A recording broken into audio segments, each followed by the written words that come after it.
bachelor's degree, times that by 4, that's $100,000 for that degree, right? Do you have $100,000 to shell out? No, I know I don't. So it's super important to understand what the cost of attendance is so that you can prepare and help your child to not take out $100,000 in loans. So we're going to talk about ways to do that, and it's really important to prepare early and not wait until their senior year so that you're not stressed at the end trying to figure out how you're going to come up with $100,000. So these are just some steps to financial preparation. So loans to me is the last resort. We need to figure out ways to get money before having to take out a loan and having to pay back money. So researching scholarships, and that's one of the things that I focus on is finding scholarships. There's scholarships for everything. There's scholarships in the church. There's scholarships for if you have a disability. There's a scholarship if you're African American, whatever your major is, right? So I help families to find scholarships to help them to pay for their child's education. And then also filling out the FAFSA. That's something that everyone has to do when you're applying for college.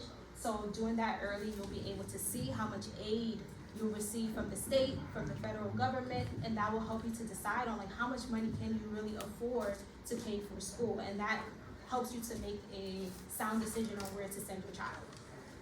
And then affordable options, so consider community colleges. I know a lot of people think that community colleges is not the best, but community colleges, I'm telling you, they have so many awesome programs, such as nursing, radiology, cybersecurity, and your child can come out working, right from having their associate's degree. And then in CUNY, for example, I work for an ASAP program.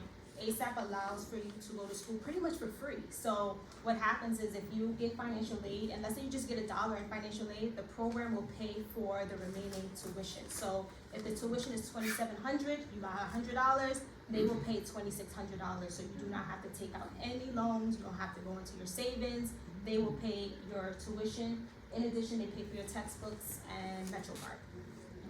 And then also, if you stay within the state of New York, there's something called the Excelsior Scholarship, where if you make less than $125,000, you can get your tuition for free. So that's another scholarship that's available. So if students are thinking about going away, you don't have to limit yourself to the community college. You can stay, go to SUNY, you can go to, any state school and be able to utilize the Excelsior Scholarship. And lastly, we also have something called the C-STEP program as well. So if your child is interested in anything within STEM, so nursing, biology, whatever, the C-STEP program is geared for STEM majors, and they give them about $3,500 per semester. So if you think about it, and your child goes to a community college, right? The tuition is $2,600. They get a stipend from C-STEP, $3,500. They get financial aid. Whatever the total cost is, subtract that from $2,600, and that's money that you can pocket to use for whatever it is that you need. You can save it, you can use it for the next semester, you can use it for living expenses. So that's some examples of how you can get paid to go to school if you stay locally at a community college. But like I said, the Excelsior Scholarship can help you with tuition and then scholarships for whatever remaining balance you have. Any questions? I know there's a lot of information. Yes. Oh, I just wanted to ask about something in number 1, the 529. You ready for these questions about that? Yeah.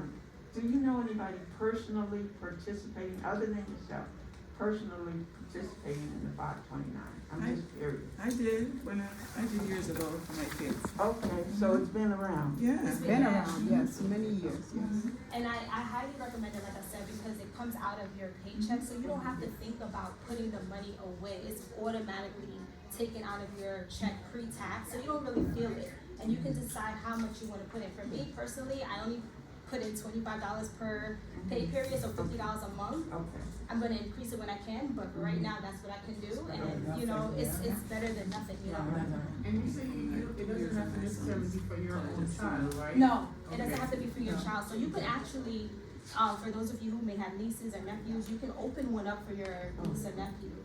Or if you want, if your parent, if you are close to the parent, you can contribute to their 529. So if they ask you, oh, what should I get you for Christmas or your birthday? Let me just put $100 in your 529. That's another way. Could it be a one-time deposit or it could be continuous? You can do continuous or a A one-time one-time? deposit. Okay, great. And if they're still in college, you can still have the 529 for them? Yes. Yes. Is this a nationwide plan or just New York? Good question. I think it's New York, and I think every state might have their own version of it.